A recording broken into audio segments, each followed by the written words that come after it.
Okay, here's a quick video of my 25 millimeter medieval army with the Elastolin Hausser castle in the background, providing a dramatic backdrop. My medieval army has basically been used for chainmail. I've had fantasy medieval since 25 millimeters since my early days of gaming back in the mid 1970s. 25 millimeter heritage figures mainly, custom cast, Elan, Garrison, Grenadier models, that sort of thing. Still have many of those that I've kept over the decades.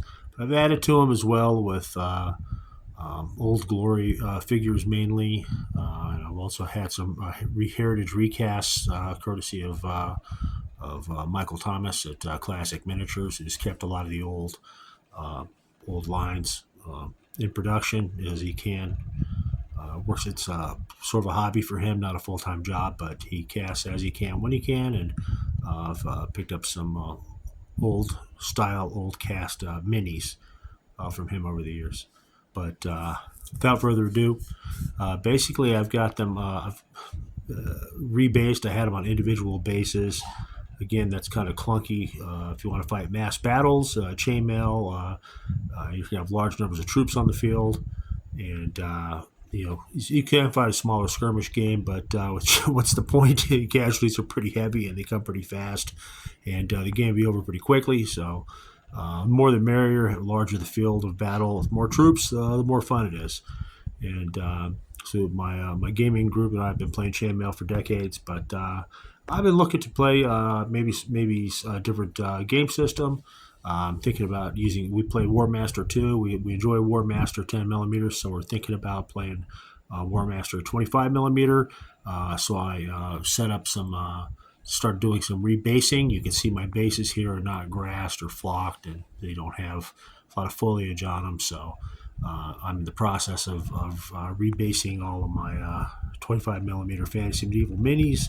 I'm well on the way, but I still have to go ahead and do some final touch-up, painting and grassing and stuff. So just ignore that, and let's focus on the minis at hand. So again, I'll start out with the front rank here. I've got my heavy cavalry, my knights. Can't have a fantasy medieval battle without them. I guess you could, but it wouldn't be as much fun. I've got 3 units of knights. I've got a mounted narrow frontage forward. So basically, these are for shock cavalry, and that's just in case we decide to go with War Master Medieval or War Master Renaissance, where the shock cav is actually based as the cavalry is on in War Master. I can always rearrange the bases, but seems pretty cool. I kind of like the concept, and I'm probably going to keep that.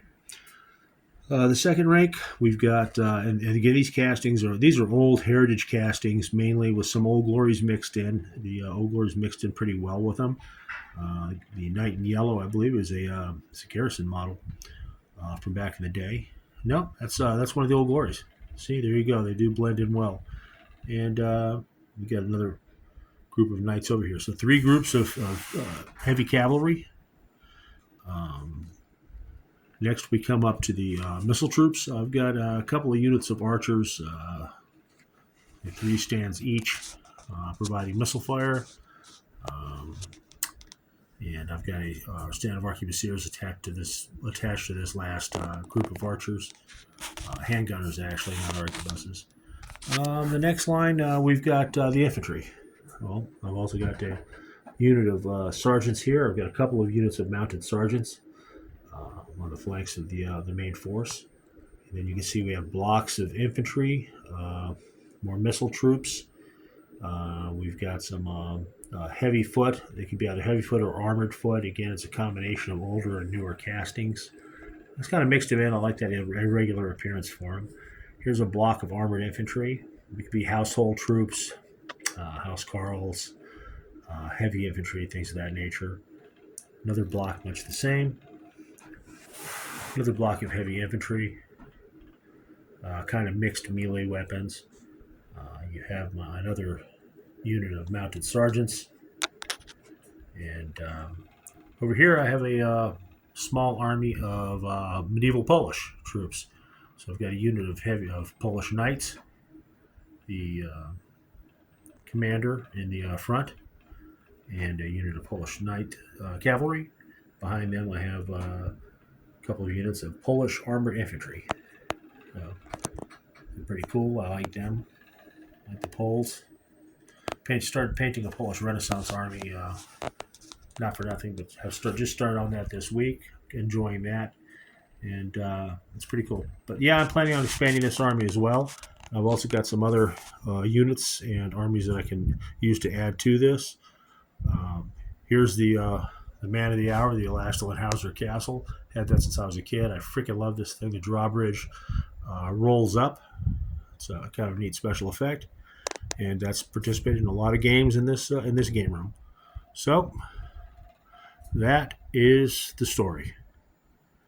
My 25 millimeter fantasy medieval army. Thanks for watching.